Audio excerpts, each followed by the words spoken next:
மேல் ப்ராஸ்டியூஷன் அப்படிங்கிற ஒரு விஷயத்துக்குள்ள அந்த கேரக்டர் போறப்போ நீங்க அதை பண்ணும்போதும் சரி கண்டிப்பா ஒரு சின்ன ஹெசிடேஷன் அசையும் இருந்திருக்கும். இது பண்றமே, இது எப்படி இருக்கும், எப்படி ரிசீவ் ஆகும் அப்படின்னு சொல்லிட்டு. ஆனா அந்த கேரக்டர் இனிஷியலா ஃபர்ஸ்ட் வந்து பண்றப்ப கொஞ்சம் கஷ்டமா தான் இருந்தது டைஜஸ்ட் பண்றது. ஏன்னா எல்லாரும் பார்ப்பாங்க, வீட்டுல எல்லாரும் பார்ப்பாங்க, இதெல்லாம் இருக்கு. சொல்லுடா, ஆரம்பிக்கலாமா? ஒரு சீன்ல வந்து நான் என்ன உன்ன மாதிரி ஆம்பளை ஐட்டம் அப்படின்னு அவரு கலாய்க்கும் போது உங்களுக்கு தோணுச்சா இந்த படம் ரிலீஸ் ஆனதுக்கு அப்புறம் நம்ம க்ளோஸ் ஃப்ரெண்ட்ஸ் இந்த மாதிரி நம்மள கலாய்க்க போறானுங்க அப்படின்ட்டு? ஆமா, கண்டிப்பா அது இருக்கும், எல்லாருக்குமே இருக்கும். இன்னொன்னு என்னன்னா, அவர் வந்து எக்ஸ்ட்ரா நிறைய டப்பிங்ல ஆட் பண்ணிட்டாரு. அப்படியா? இப்போ நிறைய நியூஸ் பார்க்குறோம், நிறைய விஷயங்கள் வருது வெளியே. இது அவங்க எப்படி யோசிச்சிருப்பாங்க, நம்ம போய் அந்த இடத்துல நிற்கும் போது எப்படி அது அவங்களுக்கு இருந்திருக்கும் அப்படின்னு ஒரு இது தோணும் இல்லையா? ஒரு நெகட்டிவான விஷயம் நீங்க போடணும்ல. ஸோ அது உங்களுக்கு அது தேவைப்பட்டது இல்லை. அதே மாதிரிதான் இந்த படம் வந்து போய் சேர்க்கறதுக்கு இந்த மாதிரியான ஒரு ட்ரெய்லர் வந்து அதுக்கு தேவைப்பட்டது அப்படின்றதுதான் விஷயம். ஏன்னா இது நார்மலா ஒரு ட்ரெய்லரா அப்படியே விட்டுருந்தோம்னா பெருசா வந்து எல்லாருக்கும் ஒரு 10ஓட 11 அப்படின்னு நினைச்சிட்டு அப்படியே விட்டுருப்பாங்க. மேட்ரு பண்ண வந்திருக்கியா?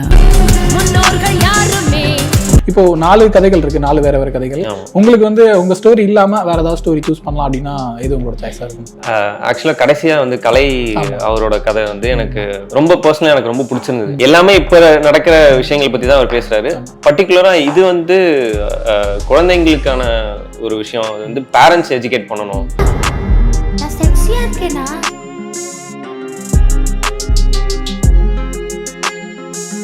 விசில் வியர்ஸ்க்கு வணக்கம். இந்த வீடியோட ஸ்பெஷல் கெஸ்ட் ஹாட்ஸ்பாட் படத்துல ஒரு இன்ட்ரெஸ்டிங்கான கேரக்டர் பண்ணியிருந்த ஆக்டர் சுபாஷ் செல்வம். வணக்கம் பிரதர். வணக்கம். எப்படி இருக்கீங்க? நல்லா இருக்கேன் ப்ரோ, எப்படி இருக்கீங்க? சூப்பரா இருக்கேன். ஃபர்ஸ்ட் வாழ்த்துக்கள். ஒரு ஹாட்ஸ்பாட் வந்து எனக்கு ரொம்ப நாளைக்கு அப்புறம் தமிழ்ல ரொம்ப என்ஜாய் பண்ணி பார்த்த ஒரு படமா இருந்துச்சு. அவுட் நோட் ஸ்டார்ட் எண்ட் வந்து பயங்கரமா என்ஜாய் பண்ணி பார்த்தோம். கண்டென்ட்டாகவும் ரொம்ப ஸ்ட்ராங்கா இருந்துச்சு. குறிப்பா உங்க கேரக்டர் ஒரு பயங்கரமான கேரக்டர். எப்படி பண்ணார் இவரு அப்படிங்கிற அளவுக்கு ஒரு செம்ம பர்ஃபார்மன்ஸ் கொடுத்துருந்துருக்கீங்க. பார்க்கும்போது ரொம்ப இம்ப்ரெசிவா இருந்துச்சு. உங்க போர்ஷன் ஃபுல்லாவுமே வந்து ஒரு பயங்கரமான இது பண்ணியிருந்தீங்க. ஃபர்ஸ்ட் ஆஃப் ஆல் எப்படி இந்த படத்துக்குள்ள வந்தீங்கன்ற கதையை சொல்லுங்க. நானும் டைரக்டரும் இதுக்கு முன்னாடி திட்டமிரண்டுன்னு ஒரு படம் ஒர்க் பண்ணியிருக்கோம். ஸோ அது முடிச்ச கையோட இந்த ஸ்கிரிப்ட் பண்ணலான்னு ஒரு ஐடியா சொல்லியிருந்தாரு. ஏன்னா யூஸ்வலாக வந்து ஒரு யோஷெம்ஃபுலி அப்படின்னு ஒரு சீரீஸ் பண்ணிட்டு இருந்தார். ஸோ நடுவில் நானும் அவரும் கூட லாக்டவுனில் வந்து முதல் கனவே பார்ட் 2 அந்த ஷார்ட் ஃபிலிம் இதெல்லாம் பண்ணோம். ஸோ இதுக்கப்புறம் வந்து என்ன பண்ணலாம் அப்படின்னு யோசிச்சுட்டு இருந்தப்போ ஒரு இந்த ஸ்டோரி சொன்னார். ஃபர்ஸ்ட் கொஞ்சம் ஷாக்கிங்காக தான் இருந்தது.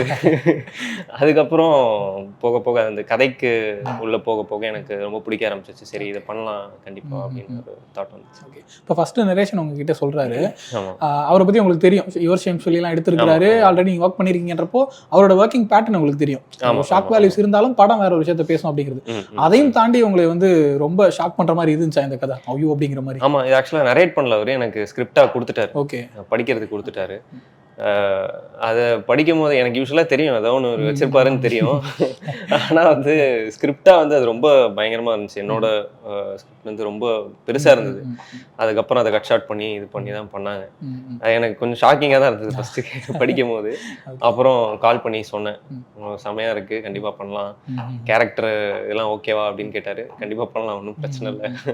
ஓகே, இப்போ இந்த நீங்க பண்ணிருக்க கேரக்டருக்கு வந்து ஒரு பிரச்சனைனால அவருக்கு வேலை போயிருது. ஆமா, அது அந்த விஷயமா இருக்கட்டும். அதுக்கப்புறம் அவங்க ஃப்ரெண்ட்ஸ் கூட இன்ட்ராக்ட் பண்றப்போ எப்படி சொல்றது, நிறைய கேர்ள் ஃப்ரெண்ட்ஸோ இல்லை நிறைய பேருக்கு அப்ரோச் பண்றது, ட்ரை பண்றது, அந்த மாதிரிலாம் பண்ணிட்டு இருக்க ஒரு டிபிக்கலான ஒரு பையன் அப்படின்னு பார்க்கும்போது நிறைய பேர் ரிலேட் பண்ணிக்க முடியும். ரிலேட் இந்த சென்ஸ் வந்து எல்லாரும் ஹானஸ்டா இருக்க போறது இல்லை கேர்ள் ஃப்ரெண்ட்ஸ் அப்படிங்கிறப்போ வந்து ஏதோ ஒரு வகையில் ஏதோ ஒரு சின்ன சபலம் இருந்துட்டு இருக்கும்ல. அந்த மாதிரி விஷயங்களை பயங்கரமா ரெஃப்ளெக்ட் பண்ற மாதிரி இருந்துச்சு உங்க கேரக்டர். அண்ட் அது வரைக்கும் ஓகே, நமக்கு ஓகே கனெக்ட் பண்ணி பாக்குறோங்கிற மாதிரி இருந்துச்சு. ஒரு ஸ்டேஜ்ல வந்து வேலை இல்லைன்றப்போ அப்புறம் வந்து வேற ஒரு விஷயம் பண்றாரு, மேல் ப்ராஸ்டியூஷன் அப்படிங்கிற ஒரு விஷயத்துக்குள்ள அந்த கேரக்டர் போறப்போ அங்கதான் அந்த ஒரு பெரிய பூம் கிரியேட் ஆகுது. என்னப்பா அப்படின்ற மாதிரி அது படிக்கும் போதும் சரி, நீங்க அதை பண்ணும் போதும் சரி, உங்களுக்கு ஒரு கண்டிப்பா ஒரு சின்ன ஹெசிடேஷன் அசையும் இருந்திருக்கும். இது பண்றமே, இது எப்படி இருக்கும், எப்படி ரிசீவ் ஆகும் அப்படின்னு சொல்லிட்டு. அந்த எப்படி ப்ராசஸ் பண்ணீங்க நீங்க? இது ஆக்சுவலா ஃபர்ஸ்ட் வந்து ஜிக்லோ இதுக்கு முன்னாடி பண்ணியிருக்காங்க. ஆனா இது வந்து அதை பேஸ் பண்ணி ஆன கதை கிடையாது. இது வந்து ஒருத்தனோட மைண்ட் செட், ஒரு பையனோட மைண்ட் செட், அவன் வந்து எப்படி வந்து ஒரு லவ்வை பார்க்குறான், லஸ்ட்டை பார்க்குறான் அப்படின்றதுக்கான ஒரு மைண்ட் செட் தான் அது. அதை வந்து இப்படி சொன்னால், இந்த மாதிரி ஒரு கேரக்டரோட ஒரு போர்வையில் சொன்னால் தான் அது இன்னும் நல்லா போய் சேரும் அப்படின்றதுனால அதை சொல்லியிருக்காருன்னு எனக்கு புரிஞ்சிச்சு. சரி கண்டிப்பாக பண்ணலாம். ஆனால் அந்த கேரக்டர் இனிஷியலாக ஃபஸ்ட்டு வந்து பண்ணுறப்ப கொஞ்சம் கஷ்டமாக தான் இருந்தது டைஜஸ்ட் பண்ணுறது. ஏன்னா எல்லோரும் பார்ப்பாங்க, வீட்டில் எல்லோரும் பார்ப்பாங்க, இதெல்லாம் இருக்குது.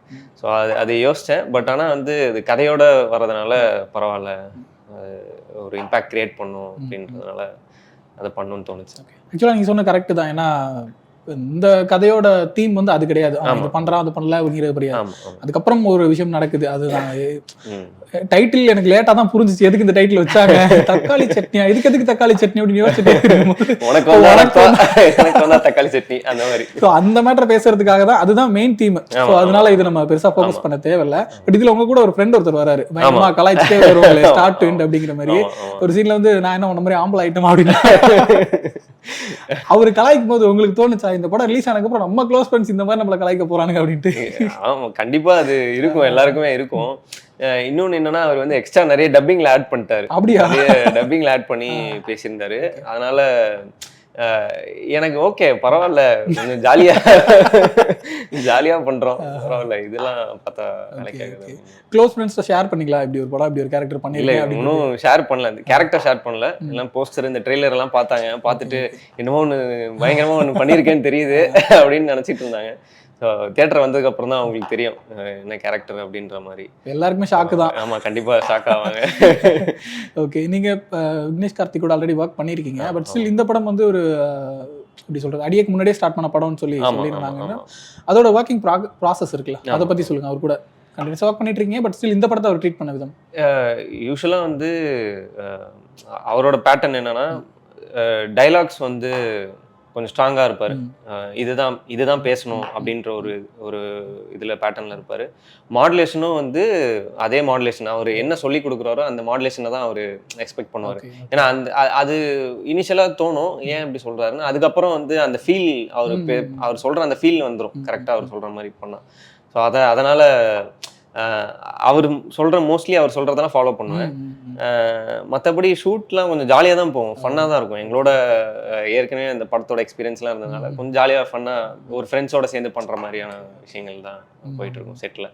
ஏடிஸும் சரி, மற்ற டீம் கோ ஆர்டிஸ்டும் சரி, எல்லாருமே கொஞ்சம் மிங்கிள் ஆகிடுவாங்க ஜாலியாக. ஓகே, இப்போ ஃபர்ஸ்ட் உங்களுக்கு வேலை போனதுக்கு அப்புறம் அதை கேர்ள் ஃப்ரெண்ட் கிட்ட சொல்ற சீன் ஒன்று இருக்கும் ஆஃபீஸ்ல, பாலிடிக்ஸ் அது இது செம ஃபன்னா இருந்துச்சு பார்க்கறதுக்கு.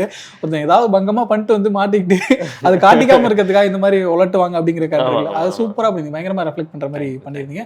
அதே போல எல்லா விதமான எமோஷன்ஸும் அந்த ஹோட்டல் ரூம்ல போயிட்டு ஒருத்தவங்களை பார்த்துட்டு நமக்கு வேண்டப்பட்டவங்க தெரிஞ்சதுக்கு அப்புறம் பயங்கரமான ஆங்கர் வரும். அதை எப்படி ஹேண்டில் பண்ணது, அது கோவம் கூட சொல்ல முடியாது, அது என்ன எமோஷன் புரிஞ்சுக்க முடியாத ஒரு எமோஷன், அதை கேரி பண்ணதா இருக்கட்டும். அதுக்கப்புறம் வந்து கேர்ள் ஃப்ரெண்ட் கிட்ட அதை எக்ஸ்பிளைன் பண்றது, இது லவ் வேற லஸ்ட் வேற எக்ஸ்பிளைன் பண்ண அதே அவங்க திரும்ப சொல்லும்போது அக்செப்ட் பண்ணிக்க முடியாத சிச்சுவேஷன் சொல்லிட்டு எல்லா விதமான எமோஷன்ஸுமே உங்க கேரக்டருக்கு இருந்துச்சு. எல்லாத்தையுமே பயங்கரமா பண்ணிருந்தீங்க. இப்போ ஒரு எமோஷன் நமக்கு வருதுன்னா அதை நம்ம எப்படி கேரி ஓவர் பண்றது அப்படிங்கிற உங்களோட ப்ரிப்பரேஷன் என்னவா இருக்கும்? இல்லை, அதான் யூஸ்வலாக வந்து ப்ரிப்பரேஷன்றதை தாண்டி அந்த இன்னொருத்தவங்களோட ஷூஸ்குள்ளே போகிறதுன்னு சொல்லுவாங்க. ஸோ பேசிக்காக யோசிச்சு பார்த்தா நிறைய பேர் இப்போ யாருமே வந்து நல்லவங்க நம்ம 100% சர்டிஃபிகேட் கொடுக்க முடியாது இல்லையா? இப்போ உங்களை பற்றி எனக்கு தெரியாது, அவரை பற்றி தெரியாது, அந்த மாதிரி எல்லாருக்குமே பர்சனல் லைஃப்னு ஒன்று இருக்குது. பர்சனல் லைஃப்பில் அவங்க என்னவா இருப்பாங்க அப்படின்றது நமக்கு தெரியாது. என்ன வேணா இருக்கலாம், அவங்க என்ன வேணா பண்ணலாம்.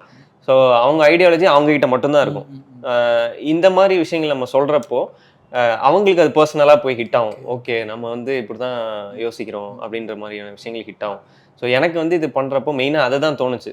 நிறைய பேர் வந்து இது சொல்ல முடியாது அவங்களால வெளியே, பட் ஆனால் அவங்களுக்கு இது கனெக்ட் ஆகும் பர்சனலாக அப்படின்றது எனக்கு ஃபீல் ஆச்சு. சரி, அதான் இதை வந்து கண்டிப்பாக பண்ணணும் அப்படின்னு ஒரு விஷயம் தோணுச்சு. ஓகே, இப்போ இந்த ரொம்ப சென்சேஷனலான சீன்ஸஸ்லாம் இருக்குல்ல, அந்த ஹோட்டல் சீனோ இல்லை அதுக்கப்புறம் வந்து கேர்ள் ஃப்ரெண்ட் எக்ஸ்பிளைன், அந்த மாதிரி சீன்ஸஸ் வந்து அவங்க ஷூஸ்ல இருந்துன்னு சொன்னீங்கல்ல, இப்போ நீங்க நம்மளுமே அந்த மாதிரி சிச்சுவேஷன்ல இருக்கோம் அப்படிங்கிற மாதிரி இமேஜின் பண்ணோம்னா இமேஜின் பண்ணவே பயமா இருக்கு. அந்த மாதிரியான தாட்ஸ் எல்லாம் உங்களுக்கு வந்திருக்கா எப்படி அப்படின்னு சொல்லிட்டு? தாட்ஸ்ன்றதை தாண்டி இப்போ இருக்காங்க, அந்த மாதிரி தான் நிறைய பேர் பார்க்குறோம். நம்ம இப்போ நிறைய நியூஸ் பார்க்குறோம், நிறைய விஷயங்கள் வருது வெளியே. அப்படின்றப்போ இது அவங்க எப்படி யோசிச்சிருப்பாங்க, நம்ம போய் அந்த இடத்துல நிற்கும் போது எப்படி அது அவங்களுக்கு இருந்திருக்கும் அப்படின்னு ஒரு இது தோணும் இல்லையா? ஸோ அந்த இதை யோசிச்சு தான் அதை அப்படியே பண்ணது. அந்த ஃபீல் வந்து வரணும்ன்ட்டு அது ரொம்ப புஷ் பண்ணிலாம் இல்லை. அந்த இடத்துல நின்று ஓகே இப்படி இந்த மாதிரி ஒருத்தங்க பண்ணால் எப்படி இருக்கும் அப்படின்ற ஒரு இதுதான். ஓகே ஓகே இப்போ இந்த உங்களோட படம் வந்து மேஜராக ஜெண்டர் ஈக்குவாலிட்டி அப்படிங்கிற ஒரு விஷயத்தான் பேசுது. என்ன ஆஸ்பெக்ட்ல வேணா இருக்கலாம். ஈக்குவாலிட்டின்றப்ப நம்ம வெறுமனே ஒரு சில விஷயங்களை மட்டும் பேசிட்டு இருக்கோம். பேசாத நிறைய விஷயங்களையும் ஈக்குவாலிட்டிஸ் தேவைப்படுது அப்படிங்கிற மாதிரி விஷயத்தை ரொம்ப சென்சிபிளா அப்ரோச் பண்ணியிருந்தாங்க. ஸ்டார்ட் ஆகிறப்போ ஒரு சின்ன பயம் இருந்துட்டே இருந்துச்சு, இது எப்படி போகுதுன்னு சொல்லிட்டு. பட் முடிக்கிறப்போ ஆமா இல்ல கரெக்ட் தான் இல்லன்னு சொல்லிட்டு எல்லாருக்குமே ஒரு ஃபீல வர வச்சுச்சு. அந்த வகையில வந்து ஜெயிச்சிட்டாருன்னே சொல்லலாம். ஆமா கண்டிப்பா. ஏன்னா ட்ரெய்லர் ரிலீஸ் ஆகும்போது நிறைய எதிர்ப்புகள், நிறைய கமெண்ட்ஸ் வந்து ரொம்ப கொந்தளிச்சிட்டு இருந்தாங்க. அது அவங்கள தப்பு சொல்ல முடியாது. ஏன்னா அவங்க என்ன பாக்குறாங்களோ அதை தான் அவங்க சொல்லுவாங்க இல்லையா. ஆனா வந்து ப்ரெஸ் ஷோவில் யாரெல்லாம் என்னென்னலாம் முன்னாடி என்ன சொல்லியிருந்தாங்களோ அது அப்படியே அவங்களே வந்து இல்லை கண்டிப்பாக அந்த மாதிரி கிடையாது, ஆனால் இந்த மாதிரி நீங்கள் ப்ரொமோட் பண்ணியிருக்க கூடாது அப்படின்ற மாதிரி சொல்லியிருந்தாங்க. அதுக்கும் டைரக்டர் சொல்லியிருந்தாரு பதில். ஸோ அவர் ப்ரெஸ் மீட்டில் வந்து லைட்டாக நல்லா தான் பேசிட்டு இருந்தாரு. ஒரே ஒரு செகண்ட் மட்டும் அவங்க 4-5 கேள்வி ஒன்னா கேட்குறப்போ திணறிட்டேன் அப்படின்ற மாதிரி அவங்க அதை மட்டும் தம்ப்நெயில் எடுத்து போட்டிங்களே அப்படின்ற மாதிரி சொல்லியிருந்தாரு. ஸோ உங்களுக்கு அந்த கிளிக் பைட் தேவைப்படுறதுக்கு ஒரு நெகட்டிவான விஷயம் நீங்கள் போடணும்ல. ஸோ அது உங்களுக்கு அது தேவைப்படுது இல்லை.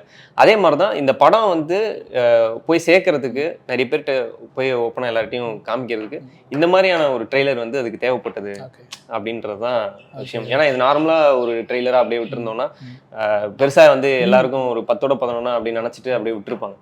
ஸோ இந்த மாதிரியான விஷயங்களை அவர் பண்ணது இதுக்காக விஷயம். கரெக்டாக தான். இன்னைக்கான காலகட்டத்தில் ஒரு சின்ன படத்தை மக்கள் கிட்ட கொண்டு போய் சேர்க்கறது எவ்வளோ கஷ்டம் எல்லாருமே பார்த்துக்கிட்டு தான் இருக்கும். பட் நீங்கள் அந்த ப்ரெஸ் மீட்டில் இருந்தீங்கல்ல, அப்போ வந்து பார்த்துருந்துருப்பீங்க, நம்ம ஒரு படம் பண்ணியிருக்கோம், ட்ரெய்லர் வரப்போதுன்னு ஆர்வமாக வந்து உட்காந்துருப்போம்.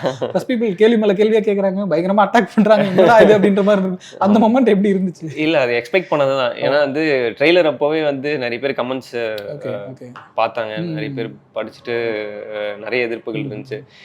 ஸோ மக்களுக்கே இப்படி இருக்கிறப்போ ப்ரெஸ் பீப்புள் வந்து மக்களோட ஒரு பீப்புளாக நின்று முன்னாடி வந்து கேள்வி கேட்குறாங்க. ஸோ அவங்களுக்கு அது இன்னும் ஒரு 10 மடங்கு ஜாஸ்தியாகவே இருக்கும்.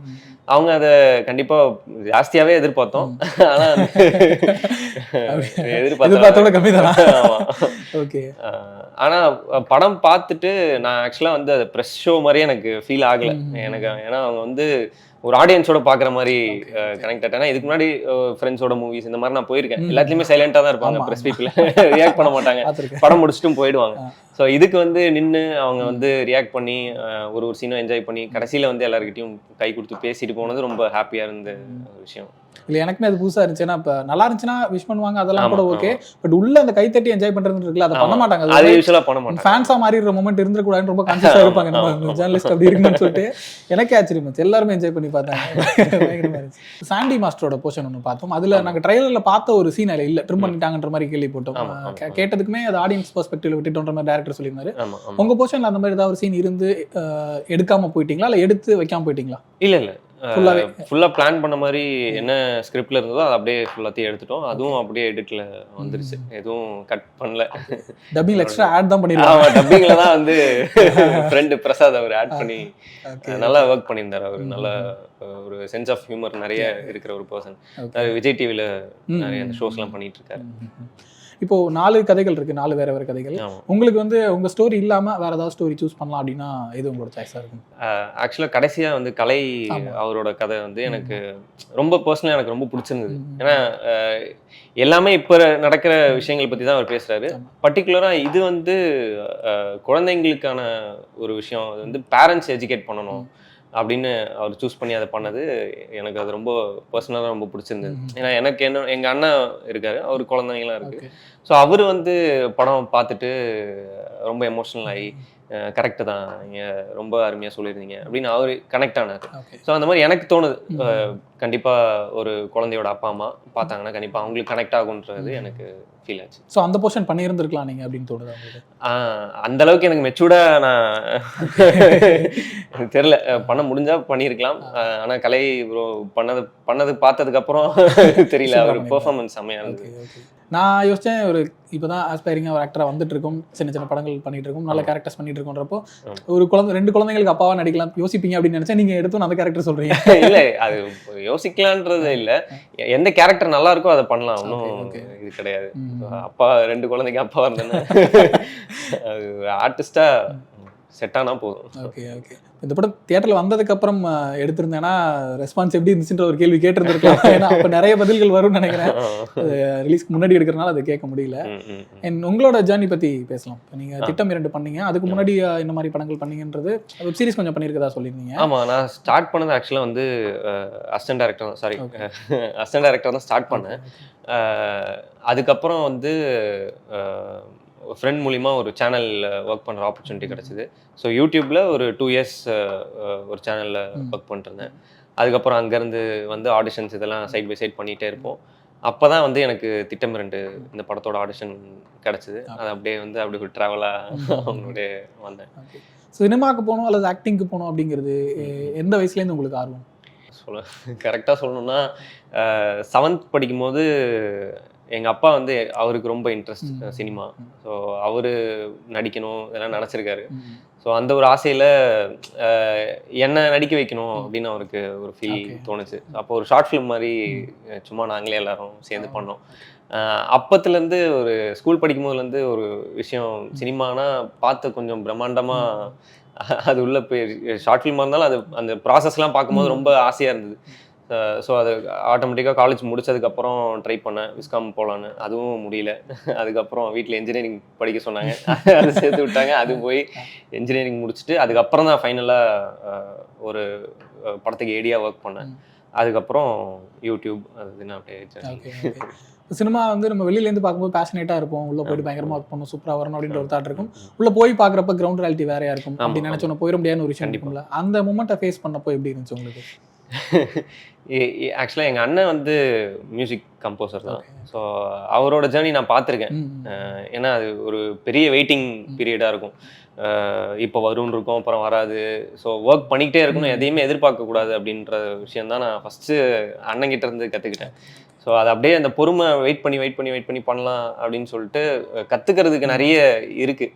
நம்ம வந்து வருஷம் போதே அப்படின்னு யோசிக்காமல் கற்றுக்கிட்டே இருக்கோம், ஆனால் என்றைக்காவது ஒரு நாள் அது யூஸ் ஆகும் அப்படின்ற இதில் தாட்டில் அப்படியே போயிட்டே இருந்ததுனால அன்னைக்கு ஒரு நாள் எனக்கு அது கிடச்சிது. ஸோ அப்படியே அதை பிடிச்சி. இப்போது மியூசிக் பேக்ரவுண்டில் அண்ணா இருக்காங்கன்னு சொல்கிறீங்க. நீங்கள் சின்ன வயசுல ஒரு ஷார்ட் ஃபிலிம் ஒன்று பண்ணியிருக்கீங்கன்றப்போ அதுக்கப்புறம் வெப் சீரிஸ்லாம் பண்ணியிருக்கீங்க அப்படின்றப்ப அந்த ஐடென்டிட்டிஸ் வந்து சினிமாக்கு எந்த அளவுக்கு ஹெல்ப் பண்ணுது உங்களுக்கு? ஃபேமிலியில் இருக்கிற ஐடென்டிட்டிஸ் அதுவோ இல்லை வந்து உங்களோட ப்ரொஃபைல் வெப் சீரிஸ் பண்ணியிருக்கதோ அந்த மாதிரி விஷயங்கள் சினிமாவுக்கு சொல்கிறீங்க? ஆமாம், சினிமாவுக்கு ஆக்சுவலாக வந்து தெரில, நான் யூடியூப்பில் பண்ணதுனால தான் அதை பார்த்துட்டு அது மூலிமா தான் எனக்கு ஆடிஷன் கூப்பிட்டாங்க. ஸோ இந்த மாதிரி என்ன மீடியம் கிடைக்குதோ அதில் நம்ம பெஸ்ட்டாக பண்ணுறதுங்கிறது இருக்குல்ல. ஸோ என்ன கிடைக்குதோ அதில் நம்ம அப்படியே பெஸ்ட்டாக பண்ணிகிட்டே இருந்தோம்னா கண்டிப்பாக நம்மளுக்கு ஒரு நாள் அது வரும் அப்படின்ற ஒரு இது கிடைச்சிது. இதுக்கப்புறமும் இப்போ தான் பட்டிங் போய்கிட்டு இருக்கேன். இதுக்கப்புறம் நிறைய வரும்னு எதிர்பார்க்குறேன். ஏன்னா இப்போ நான் நிறைய பேர் ரீசெண்டாக பார்க்குறப்போ இல்லை இன்டர்வியூஸில் பேசும்போது சொல்கிற விஷயம் வந்து இந்த டிஜிட்டல் பிளாட்ஃபார்ம் கரெக்டாக யூஸ் பண்ணிக்கிறவங்களுக்கு சினிமாவில் ஒரு நல்ல ஸ்பேஸ் இருக்குது அப்படிங்கிற விஷயம் சொல்லி நிறைய பேர் கன்சிஸ்டண்ட்டாக பார்த்துட்டு தான் இருக்கும். ஒரு சின்ன ஒரு டிக்டாக் பண்ணுறாங்க, அதுலேயே வந்து ஒரு விஷயம் வெளிப்படுத்துகிறாங்க, அதை பார்த்துட்டு கூப்பிடுறாங்க. ஸோ அதுலேருந்து ஒரு படத்தில் ஆப்பர்ச்சுனிட்டி கிடைக்குது, அந்த மாதிரியும் வந்திருக்காங்க. ஸோ என்ன கிடைக்குதோ அதுலேருந்து ஒரு லிஃப்ட்டு கிடைச்சனால. ரீசெண்ட் டைம்ஸில் நீங்கள் ஏதோ ஒரு காரணத்தினால மிஸ் பண்ண படங்கள் அல்லது நீங்கள் போயிட்டு அது உங்களுக்கு கிடைக்காத படங்கள் அந்த மாதிரிலாம் ஏதாவது இருக்கா? இல்லை, அந்த மாதிரி எதுவும் கிடையாது. நான் ட்ரை பண்ணிட்டு தான் இருக்கேன். என்னோட சைடில் நான் போய் எல்லாரையும் மீட் பண்ணுறது பார்க்குறது எல்லாம் பண்ணிட்டு தான் இருக்கேன். இந்த படம் ரிலீஸ்க்காக வெயிட் பண்ணிட்டு இருந்தேன். இதுக்கு அடுத்து ஒரு வெப் சீரிஸ் பண்ணியிருக்கேன், ஸ்டோன் பெஞ்சில் ஒரு கேரக்டர் பண்ணியிருக்கேன். Stone bench? ஆமாம், அவரோட இதில் ஒரு ஸ்னேக்ஸ் அண்ட் லேடர்ஸ்ன்னு ஒரு சீரிஸ் வருது இப்போ. ஸோ அதில் ஒரு ரோல் பண்ணியிருக்கேன். அதுக்கும் வெயிட் பண்ணுறேன். ஸோ இந்த மாதிரி தேடும் போது சின்ன சின்ன இதெல்லாம் கிடைக்குது. அப்படியே அதை யூஸ் பண்ணி அப்படியே வந்துகிட்டு இருக்கேன். ஓகே, இப்போ இன்னைக்கு சுச்சுவேஷன் நம்ம பார்த்துட்டு இருக்கோம். தமிழ் சினிமாவில் பெரிய ஸ்டார்ஸோட படங்கள் வந்து பெரிய வரவேற்பு இருக்கும், எல்லாருமே பார்ப்பாங்க. அதை தாண்டி சின்ன படங்கள் வந்து ரொம்ப ரேராக தான், ரொம்ப எக்ஸப்ஷனாக தான் சொல்ல முடியுது. போன வருஷத்தில் எவ்வளோ படங்கள் வந்தாலும் ஒரு 4 படங்கள் தான் மக்கள் தியேட்டரில் போய் கொண்டாடுறாங்க. அந்த சின்ன படங்களை எடுக்கிறத விட அதை கொண்டு போய் ஆடியன்ஸ் சேர்க்கறது ஒரு பெரிய விஷயமா இருக்குன்ற ஒரு சுச்சுவேஷன் நம்ம பார்த்துட்டு இருக்கோம். அன்எக்ஸ்பெக்டடாக மஞ்சுமேல் பாய்ஸ் மாதிரி படங்களும் பயங்கரமாக ஓடிடுது. அது ஓடுற டைமில் ஆப்போசிட்டில் நமக்கு தமிழ் படம் எது வந்தாலும் வரதே தெரியலன்ற அளவுக்குலாம் போயிடுது. இவ்வளோ பிரச்சனைக்கு நடுவில் தான் சின்ன படம் எடுத்து ரிலீஸ் பண்ணிட்டு அதை சக்ஸஸ் பண்ண வேண்டிய சூழல் இருக்குது. அதுக்கு நடுவில் நமக்கான வளர்ச்சின்னு ஒன்று இருக்குது. நம்ம ரொம்ப நல்லா நடித்த படமும் சரியாக போகாமல் இருக்கலாம். கண்டிப்பாக அந்த மாதிரி விஷயங்களை எப்படி பார்க்குறீங்க இந்த கரண்ட் ட்ரெண்டை? ஆக்சுவலாக வந்து எதுவுமே நம்ம கையில் இல்லை. நம்ம வந்து என்ன ஒர்க் பண்ணுறோமோ அதில் நம்ம ஃபுல்லஸ்டான நம்மளோட இதை நம்ம கொடுக்க போகிறோம். அது என்ன வருது நம்ம எக்ஸ்பெக்ட் பண்ணுறது வந்து எக்ஸ்பெக்டேஷன் வச்சா கண்டிப்பாக வந்து ஏமாற்றம் இருக்க தான் செய்யும். எக்ஸ்பெக்டேஷன் இல்லாமல் நம்ம பாட்டு ஓடிக்கிட்டே இருக்கோம் அப்படின்னா கண்டிப்பாக ஒரு நாள் அது அன்எக்ஸ்பெக்டடாக ஒன்று நடக்கும் நம்மளுக்கு அப்படின்றதான் என்னோட இது. ஏன்னா இப்போ மஞ்சுபல் பாய்ஸ் நம்ம பேசிகிட்டு இருக்கோம், அவங்களே அதை எக்ஸ்பெக்ட் பண்ணியிருப்பாங்களான்னு தெரியாது, இவ்வளோ பெரிய சக்ஸஸ் அவங்க எக்ஸ்பெக்ட் பண்ணியிருப்பாங்களான்னு தெரியாது. அந்த மாதிரி தான் ஏதாவது நம்ம வந்து நோக்கி போகிறோம்னா அதை வந்து நம்ம எதுவுமே எக்ஸ்பெக்டேஷன் வச்சுக்கூடாதுன்றதுல தெளிவாக இருக்கேன். இப்போ சினிமா பொறுத்த வரைக்கும் உங்களுக்கு இன்ஸ்பிரேஷன்ஸ் அப்படின்னா யாரை சொல்லுவீங்க? எனக்கு ஆர்டிஸ்டாக வந்து நிறைய பேரை பிடிக்கும். கமல் சார், ரஜினி சார், சூர்யா, விக்ரம் எல்லாருமே வந்து எனக்கு அந்த மூவியாக பார்க்குறப்போ ஒரு அந்த படத்துக்கு அவங்க எவ்வளோ ஒர்க் பண்ணியிருக்காங்க அப்படின்ற அந்த ஹார்ட் ஒர்க் பார்ப்பேன். ஸோ எல்லாருமே எனக்கு பிடிக்கும். ஓகே, பர்சனலாக ஃபேன் பாய் அந்த மாதிரி இல்லைன்னா மோஸ்ட் இன்ஸ்பிரேஷன் அப்படிங்கிற மாதிரி ஏதாவது? எனக்கு இன்ஸ்பைரிங் அப்படின்னா அஜித் சார் ரொம்ப பிடிக்கும். ஓகே, ரொம்ப இன்ஸ்பைரிங்கான நான் அவரோட சின்ன வயசுலேருந்தே எனக்கு பிடிக்கும், பார்த்துருக்கேன், நிறைய அவரோட விஷயங்கள் எல்லாமே பார்த்துருக்கேன், அவரோட கதைகள் எல்லாம் கேள்விப்பட்டிருக்கேன். எனக்கு அது ரொம்ப பர்சனலாக கனெக்ட் ஆச்சு. ஓகே, அவர் ரொம்ப கஷ்டப்பட்டு ஒருத்தர் வந்திருக்காரு, ஓகே அதை வந்து இந்த ஒரு பொசிஷன் வரதுக்கு எவ்வளோ அவர் பாடுபட்டிருப்பாரு, இந்த மாதிரியான இதெல்லாம் எனக்கு பர்சனலாக கனெக்ட் ஆச்சு. ஓகே, எந்த ஒரு பேக்ரவுண்ட் இல்லாமல் வர்றதுங்கிறது அது பெரிய விஷயம். ஸோ நீங்கள் வந்து தமிழ் சினிமாவில் என்ன மாதிரி ரோல்ஸ் பண்ணணும்னு ஆசைப்படுறீங்க? உங்களை எப்படி பொசிஷன் பண்ணிக்கணும்னு ஆசைப்படுறீங்க? எனக்கு வந்து பர்சனலாக ஒரு கேரக்டர் ஒரு ஒரு படத்தில் ஒரு சீரீஸில் என்னவாக இருந்தாலும் ஒரு இம்பார்ட்டண்ட்டான அந்த ஒரு சின்ன இடத்துல வந்தால் கூட அதனால தான் ஒரு விஷயம் நடக்குது அப்படின்ற மாதிரியான ஒரு பாயிண்ட்ல இருக்கணும் அப்படின்றதான். நீங்கள் பண்ணதுனால தான் அந்த கேரக்டர் ஜஸ்டிஃபை ஆச்சு அந்த மாதிரி ஏதாவது ஒன்று. எனக்கு அந்த மாதிரி சின்ன சின்ன கேரக்டர்ஸ் எனக்கு ரொம்ப, மெட்ராஸில் பார்த்தீங்கன்னா ஜானி பண்ணியிருப்பார்ல, ஸோ அதெல்லாம் வந்து ரொம்ப செம்மையாக இருக்கும். அதெல்லாம் நினச்சி கூட பார்க்க முடியாது. நம்ம அந்த கேரக்டர் அவர் எழுதும் போது, ரஞ்சித் சார் எழுதும் போது அவரு எப்படி யோசிச்சிருப்பாருன்னு ஒன்று இருக்கும், ஆனால் இவர் ப்ளே பண்ணும்போது ஒன்று பண்ணியிருப்பார். ஸோ அந்த மாதிரி ரொம்ப குரூஷியலான ரோல்ஸ் பண்ணணும்னு ரொம்ப ஆசை. பட் ஆனால் என்ன வருதோ, ரியாலிட்டியில் என்ன வருதோ நம்ம அதை நோக்கி அப்படியே. ஓகே ஓகே, இந்த டேரக்டர்ஸ் படத்தில் கண்டிப்பாக நடிச்சிடணும் அப்படின்னு சொல்லிட்டு ஒரு லிஸ்ட் வச்சுருந்தீங்கன்னா யாரெல்லாம் இருப்பாங்க அதில்?